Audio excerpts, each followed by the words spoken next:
Hello friends, welcome back to my channel MEd by Sanju. तो friends, आज का मेरा टॉपिक है कि 4 ईयर बीएड कोर्स यानी इंटीग्रेटेड प्रोग्राम क्या होता है, इसको करने के लिए एसेंशियल क्वालिफ़िकेशन क्या होनी चाहिए, एडमिशन का प्रोसेस क्या है, इसके फॉर्म कब फिल किए जाते हैं, इसको करने के बाद हमें कौन सी डिग्री दी जाती है और किस क्लास को पढ़ाने के लिए हम एलिजिबल होते हैं, एडमिशन का प्रोसेस क्या है। तो आइए इन सारे टॉपिक पे आज हम डिटेल में डिस्कस करेंगे। तो फ्रेंड्स, NEP 2020 यानी जब न्यू शिक्षा पॉलिसी आई थी तो उसमें ये लॉन्च किया गया था कि अब जो बीएड का कोर्स होगा 4 ईयर का होगा। 4 ईयर का मतलब है कि आपको ग्रेजुएशन प्लस बीएड दोनों डिग्री साथ में दी जाएगी फ्रेंड्स। और आफ्टर 12th आप इस कोर्स को कर सकते हैं, या आप 12th फाइनल ईयर में हैं तो भी आप इसके फॉर्म फिल कर सकते हैं। और फरवरी से मार्च में इसके फॉर्म फिल किए जाते हैं। अब आइए जानते हैं कि इसका एडमिशन का प्रोसेस क्या है। तो फ्रेंड्स, यदि आप सेंट्रल यूनिवर्सिटी से करना चाहते हैं तो वहाँ पर आपको CUET यानी कॉमन इंट्रेंस टेस्ट देने होंगे, और उसमें आपको 3 या 4 कॉलेज दिए जाएंगे। यदि आप क्वालिफाई हो जाते हैं तो आपको किसी एक कॉलेज में एडमिशन मिल सकता है। कहीं भी पूरे पैन इंडिया में कहीं भी आप एक सेंट्रल यूनिवर्सिटी से आप इस कोर्स को कर सकते हैं। और यदि आप स्टेट यूनिवर्सिटी से करना चाहते हैं तो वहाँ पर आपको इंटरव्यू देने होंगे, तब आप इस कोर्स को कर सकते हैं।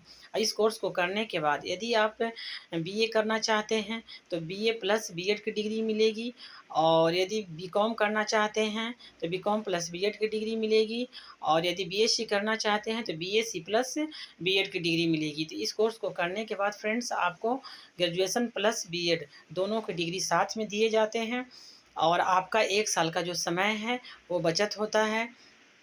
पहले आपको इस कोर्स को करने के लिए ग्रेजुएशन करते थे, इसके बाद में 2 ईयर का बीएड कोर्स करते थे, तो बहुत ज़्यादा लॉन्ग टाइम लगता था फ्रेंड्स। इसीलिए न्यू शिक्षा पॉलिसी में ये बताया गया कि अब जो बीएड का कोर्स होगा कम समय में जो स्टूडेंट हैं वो ग्रेजुएशन प्लस बीएड की डिग्री अचीव कर सकते हैं, और सरकारी जॉब के लिए आप एलिजिबल हो सकते हैं जब वैकेंसी आती है।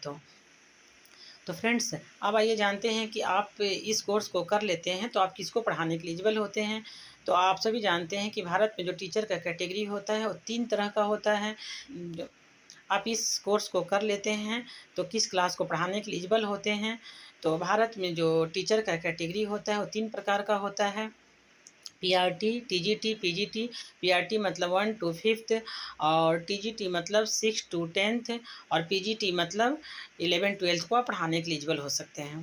तो ये किसी भी क्लास को आप पढ़ाने के लिए इस कोर्स को करते हैं तो एलिजिबल हो जाते हैं फ्रेंड्स। तो ये था आपका 4 ईयर BEd इंटीग्रेटेड कोर्स, जिसके बारे में हम आपको इन्फॉर्मेशन दिए हैं। जहाँ तक मैं जानती हूँ कि आप यदि उत्तराखंड से करना चाहते हैं तो हे मोतीनंदन बहुगुणा यूनिवर्सिटी है, वहाँ इस कोर्स को करवाया जा रहा है। कुमाऊं यूनिवर्सिटी है, वहाँ भी करवाया जा रहा है। और जम्मू यूनिवर्सिटी, वहाँ भी इस कोर्स को लॉन्च किया गया है 2023 से।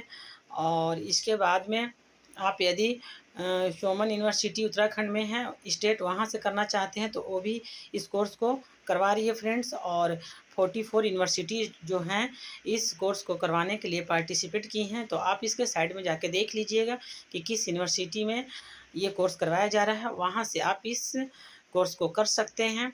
2023 में तो हो गया है, अब यदि आप 12th में हैं तो 2024 में आप इस कोर्स को कर सकते हैं। तो फ्रेंड्स, ये था आज का मेरा टॉपिक जो आज हम आप लोगों के सामने डिस्कस किए हैं। तो आई होप कि आप मेरी बातों को अंडरस्टूड कर पाए होंगे। नेक्स्ट टॉपिक के साथ मिलते हैं। यदि कोई भी बीएड कोर्स से रिलेटेड, एमएड कोर्स से रिलेटेड, यूजीसी नेट से रिलेटेड आपके क्यूरीज होंगे तो आप कमेंट करके बता दीजिएगा, मैं सेपरेट वीडियो बनाने की कोशिश करूँगी फ्रेंड्स। तो नेक्स्ट टॉपिक के साथ मिलते हैं। पढ़ते रहिए, बढ़ते रहिए। Have a nice day. Thank you so much friends.